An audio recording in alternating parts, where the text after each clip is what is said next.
I'm so glad you could join me. I took the month of August off, and I'm glad I did because I needed the time to rest, to recuperate, to re energize, and also to review and to talk about and discover and reassess the process that I'm going through as a podcaster, working to try to connect with a specific special group of people out there who have the same kind of why that I have. For those of you that have not met me before, my name is John Morrow. I live in Lakeland, Florida. Welcome to Resolve to Live Forward. Resolve to Live Forward is a podcast. It is both available in audio and video, and it is on more than just a handful of sites. It is out there on a hosting platform, and it's my hope that with time and with followers, will penetrate. Now, let me get back to what it was we were talking about before I took off the month of August, because we are now into the month of September. Of course, when you're listening to this, maybe sometime entirely different. You may pick up on these episodes months and months from now.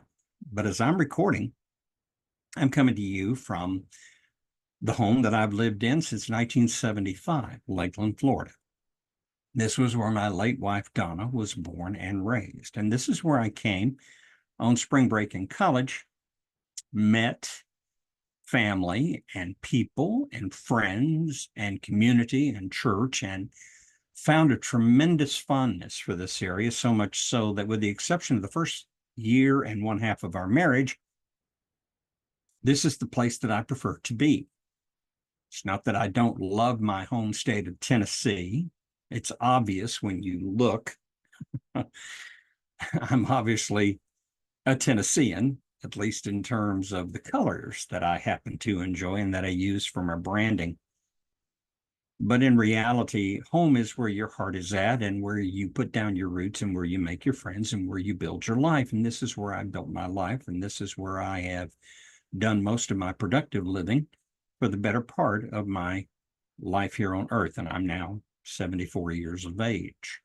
Definitely not retired, definitely not stopped, definitely not quitting, definitely slowing down a little bit, but only to be more, how do you say, precise and prudent and correct and measured in what I do. But I clearly have an objective here. The objective of this program is to take individuals who, like I was, were stuck. They had arrived at a point in their life where they were just going through the motions and it was the same old every single day. There were fun things. Life wasn't dull all the time, but life had no significant, meaningful purpose, especially once the nest was empty. And there was that period of time in my life where it was just my wife and I, and we were still working. And then we decided to retire, and we enjoyed the retirement years we had. But in 2019, my wife died from a cardiac arrest, heart attack. And so I came into this area with some degree of fear and trembling because podcasts are everywhere. But I chose to talk about the thing that has managed to help me begin to get a grasp on my why. You've heard of Simon Sinek's book, Start With Why. It's interesting that I didn't read that book until 2023, but when I read it, it was very transformative, and it reminded me that I'm not finished yet. I may not have that many days or weeks or months or years left on my life expectancy. There is an expiration date, but while I'm here, I need to be effective and I need to be doing things. I want to send out a shout out to my good friend Mark Guy, who is the individual that was most influential in helping me to put together my podcast and get the idea and understanding that podcasts in and of themselves are very simple and easy to do if you want them to be just straightforward. If you want more bells and whistles, obviously there's additional equipment, there's a cost associated with that, and there is a lot more preparation that's involved. And you probably need a producer and someone who can also do content editing for you, as well as video and audio editing. I'm not doing anything like that. This is pretty much straight on exactly what you see. I'm on my Zoom platform. I created the background on Canva, and I'm sitting here, and I've got a stopwatch over there, and I can see the lapse time, and I'm going to be talking to you here for a period of about 30 to 35 minutes, and I will get to the subject of the conversation in just a moment, but I wanted to let you know if you want to find me, I do have a web page. It is johnmorrowcoaching.com. John, John, Morrow, Morrow, and of course the word coaching, johnmorrowcoaching.com. I have an email address for that. You can reach out to John at johnmorrowcoaching.com. If you have found me on one of the podcast publishing sites that my hosting platform has placed me on, thank you for taking the time to watch. I hope I can gain your interest. I hope that what I have to share with you fits your need. If not, that's okay too, because podcasting is a very niche, that term, business. You have a customer avatar, and that avatar is something that I'm working on. The person that is stuck, the person that needs to find a way to shift out of what they're stuck in, no matter what that is and what stage of life they're in, and move into a vibrant, meaningful life. Now, I want to talk about something that I'm very mindful of and have found tremendous blessing from, but I haven't always been conscientious about it. Let me begin by telling you that everything that I talk about is predicated on the book that I published at the end of 2023. It's coming up on its first anniversary in November of actually being on Amazon and available for purchase as a paperback and also as a Kindle reading book for your Kindle or for your Fire tablet or even for your regular tablets and everything if you got the Kindle app. It's called Resolve, Your Blueprint for Intentional Success. The acronym Resolve has important meaning, but first of all, let me remind you of what the definition of resolve is based upon what my wife and I chose back in 2018 when we selected this word as our power word for living. Resolve, as defined in our world, is having a definite, firm plan of action. I said a definite, firm plan of action. We immediately see the word resolve as saying there is no other option. Quit is not part of that. Now, you can quit doing wrong things, but you don't quit doing the right thing, even if you run into roadblocks. A lot of people want to quit. They want to quit with life because they've hit a roadblock.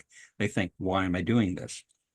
Sometimes doing it's important and you need to continue doing it. Sometimes you just simply need to shift. You need to pivot. You need to change direction. You need to take another route.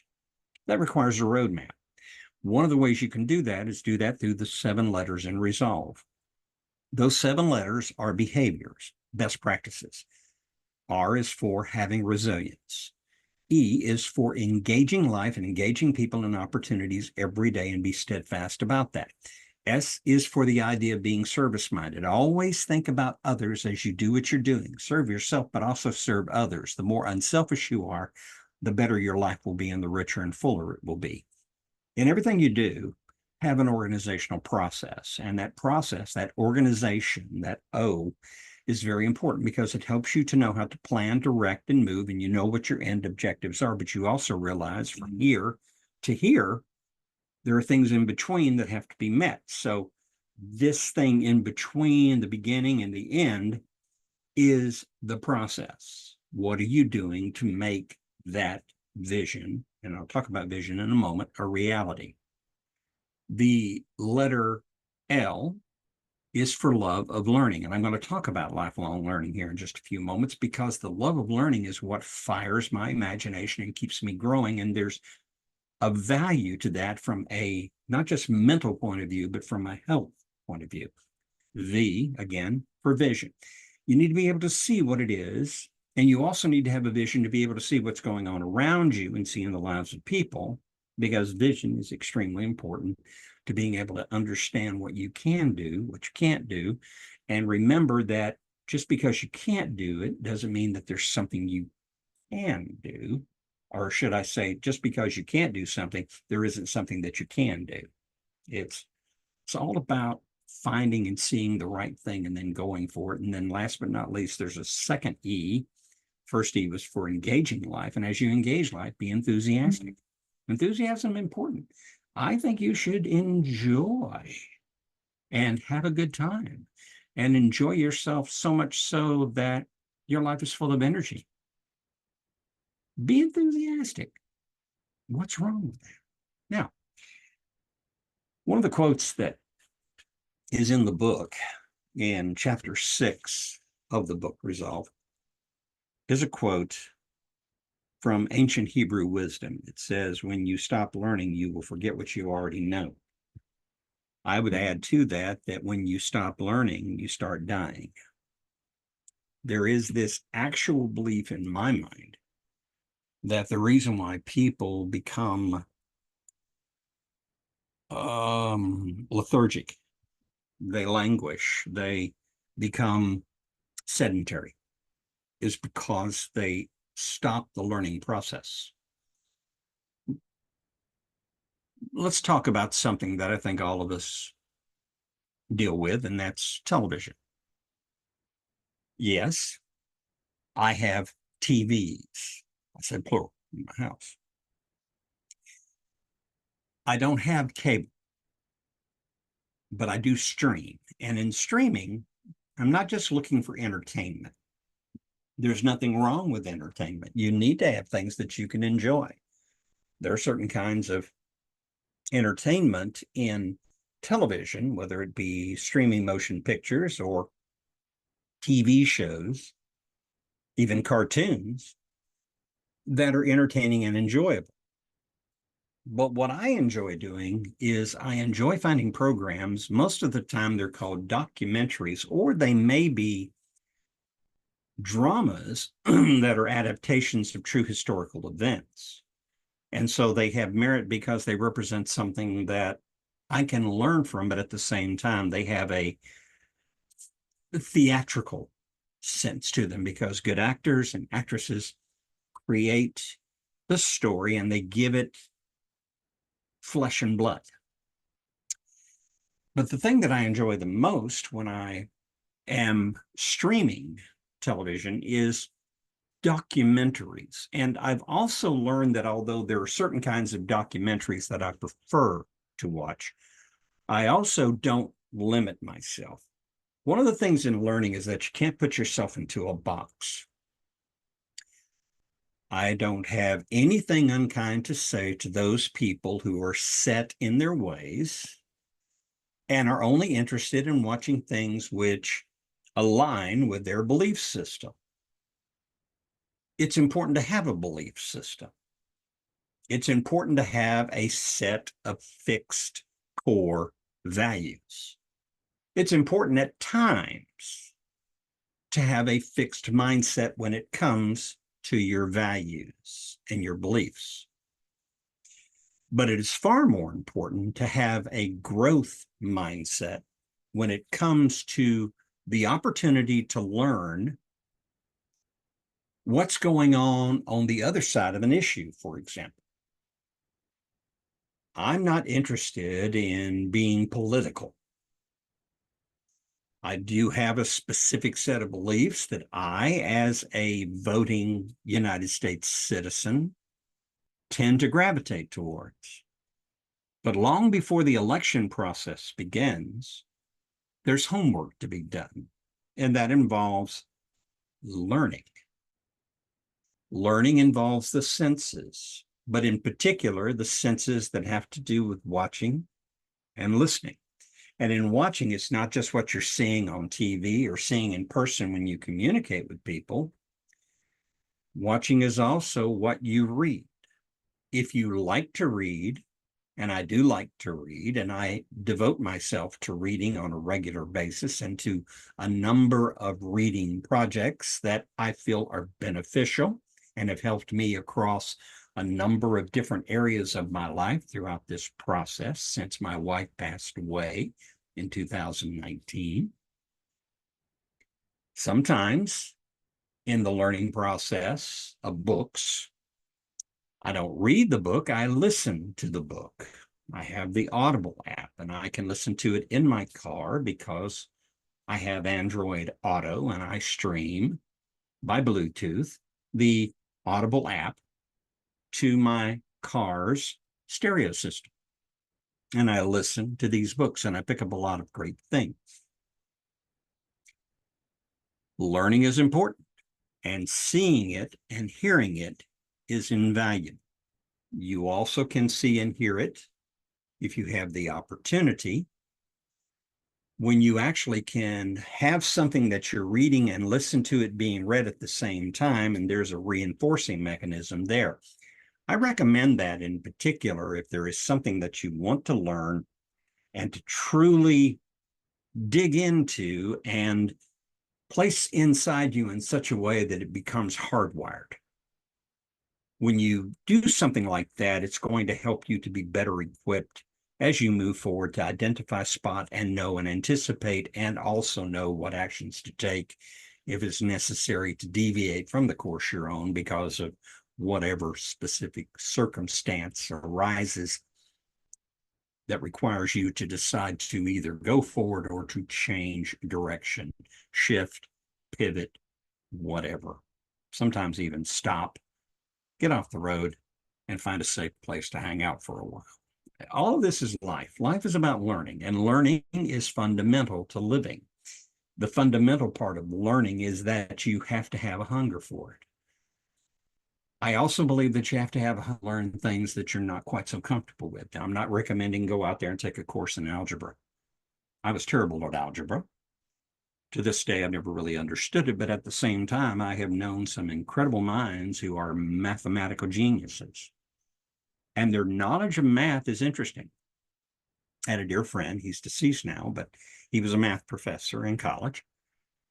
One of the few people I ever met that could actually make math fun.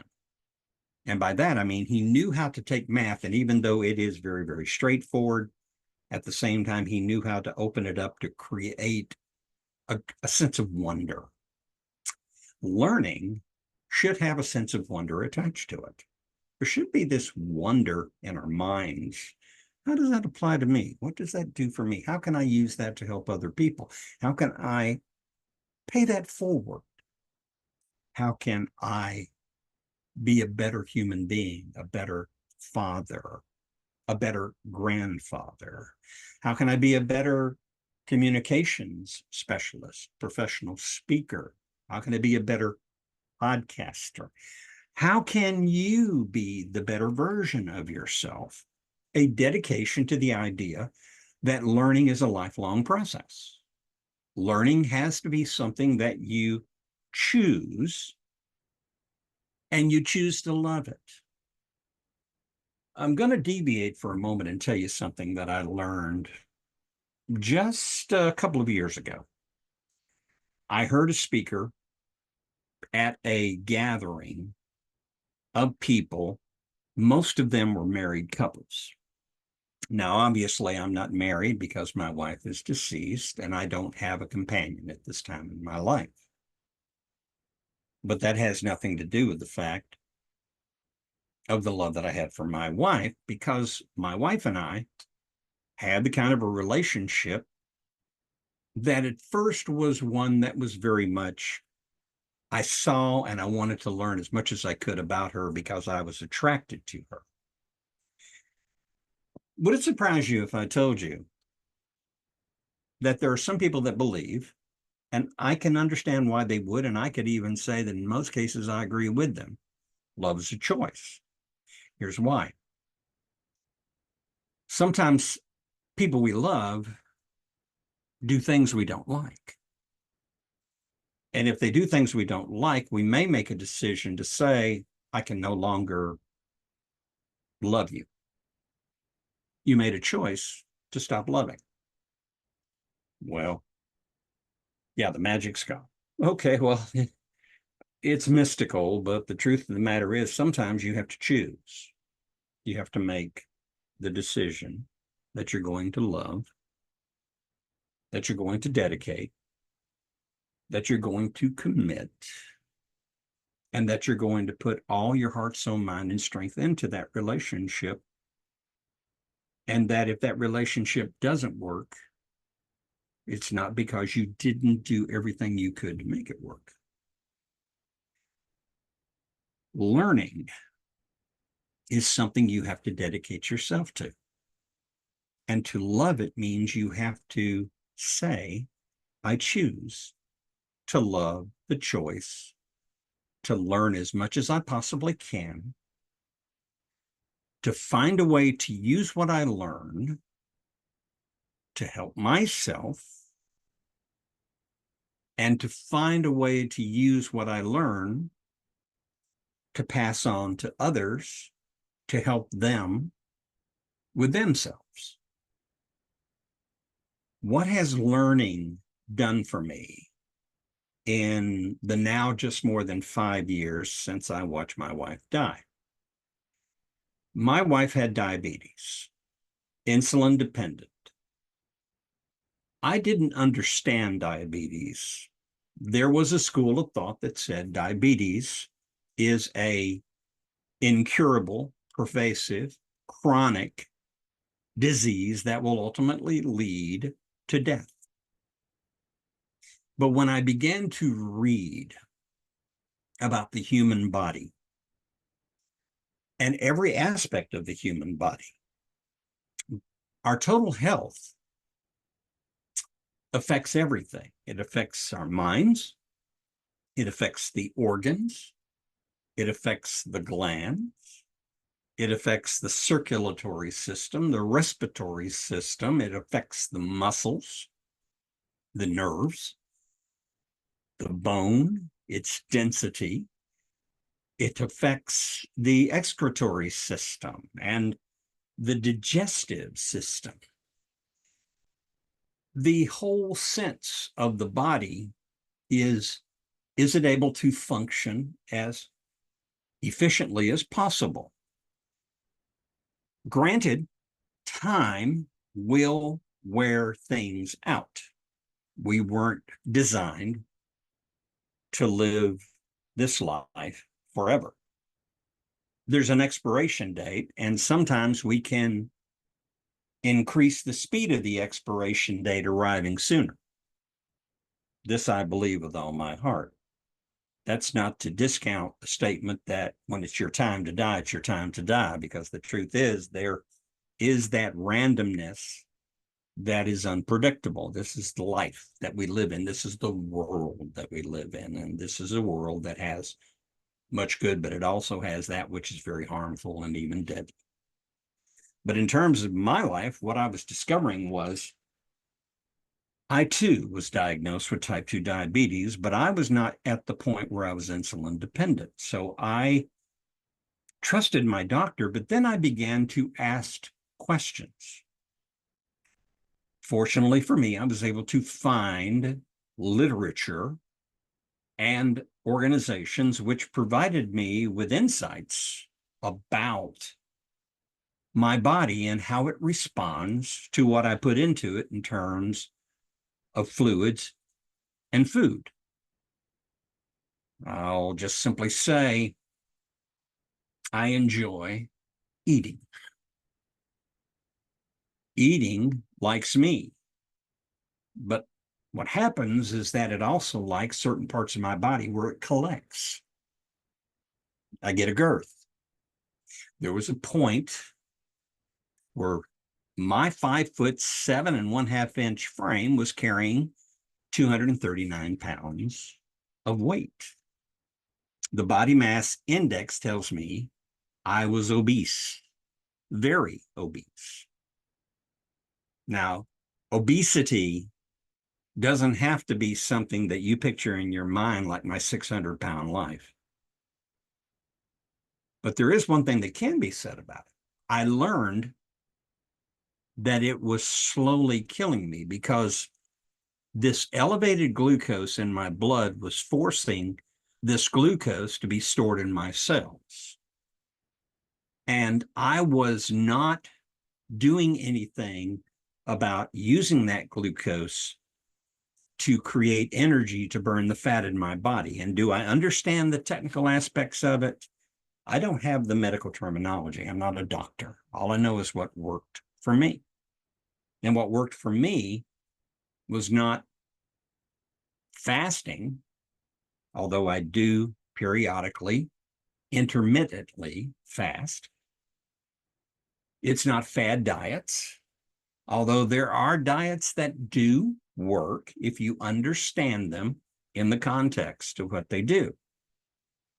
There are medications that can assist, but do I always want to be dependent upon a pharmaceutical? For me, what I had to do is I had to understand how food reacted in my body. And as I began to learn what foods reacted negatively, as opposed to the foods that reacted positively, I realized that I had to choose to deny myself, not all the time, but for the highest percentage of the time, deny myself those things which negatively impacted me from a physical point of view in a dietary life. Today, I weigh 175 pounds. I still have slightly elevated glucose in my blood. I'm still a diabetic. But I believe in my heart of hearts, I can reach a point where I'm no longer diabetic. And the A1C, which is a much more accurate descriptor of just how healthy or unhealthy my blood glucose is going to be one of those measures. So checking my blood by doing the pinprick and also doing the periodic 3 to 6 month checkups with my doctor and having the entire blood sample work done, including the A1C. These are all things that I do. If you know you're able to make intelligent choices, trust your doctor. You can trust other people too, but it helps if you ask questions. I would never have arrived at the point where I could record this podcast and actually complete it, publish it, and put it onto a hosting platform so that it could be sent out and published on a number of podcast sites, were it not for the fact that I sought to learn. That's the same situation with the technology that is here in front of me. I didn't grow up with this technology, but I chose to learn as much as I could about it and to embrace it. This is the aspect of learning. The love of learning is a choice. It's a decision. And life is about learning, not just things. It's learning about relationships and people, how to make your life the best life possible, and while at the same time making other lives as great as possible. I want to be able to tell you that you don't have to have this sense that it's just another day. What really is it all about? Is this all there is? It doesn't have to be that way. When you have a plan of action, a set of best practices, and you do these not periodically, but intentionally every single day, your life will transform. I don't believe in snapping the finger and instantaneous success is achieved. Bad habits are accumulated over time.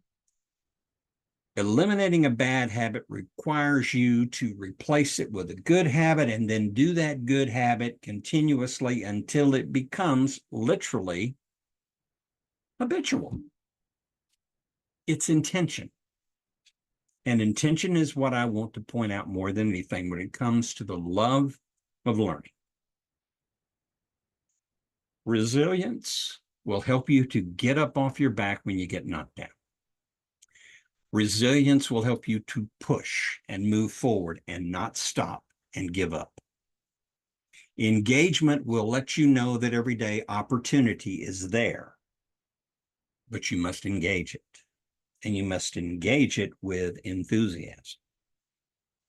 Serving is not a question of just being somebody else's footstool. Service is caring enough to take what good's happened in your life and say, I want to see the same thing happen to you. I've tried this. It worked for me. Can I share it with you? It could make a difference in your life. Organization and the whole process of getting to where you have a systematic set of goals and a routine that helps you to accomplish that is very, very important. Then you have, obviously, the letter L, learning. Use every opportunity you can to learn. In our next episode, we'll talk about using every opportunity you can to clearly visualize in your mind what you need to accomplish and how you're going to do that, and see it in detail. But vision also involves being able to see what's right there in plain sight that we sometimes overlook. And I'll tell you the story of I Never Noticed, and that shocking story behind how I completely and totally missed the clues of my mother's Alzheimer's catastrophe. And obviously, in all that I do it because there is an enthusiasm for life, an enthusiasm for learning, an enthusiasm for engaging people, an enthusiasm for serving people. There's enthusiasm is something too that you have to choose to do, because if you wait for something to come along to make you happy, you may be waiting a long time. Speaking of time, I'm out of time. I'm John Morrow. You've been listening to Resolve to Live Forward, the podcast. Nothing fancy here, folks, but I'm building, and if you've watched or listened to this podcast and you'd like to contact me, I would welcome the opportunity to hear from you. My website again is johnmorrowcoaching.com, johnmorrowcoaching.com. And my email is john@johnmorrowcoaching.com. When we gather together again for the next episode of this podcast, we'll be talking about the letter V in Resolve, and we'll talk about what does vision really mean. As I wrap up once again, let me leave you with this thought. The day you stop learning is the day you begin to die. What do you choose? I suggest, I encourage, I plead with you, I ask you, choose to live and love to learn. So long for now.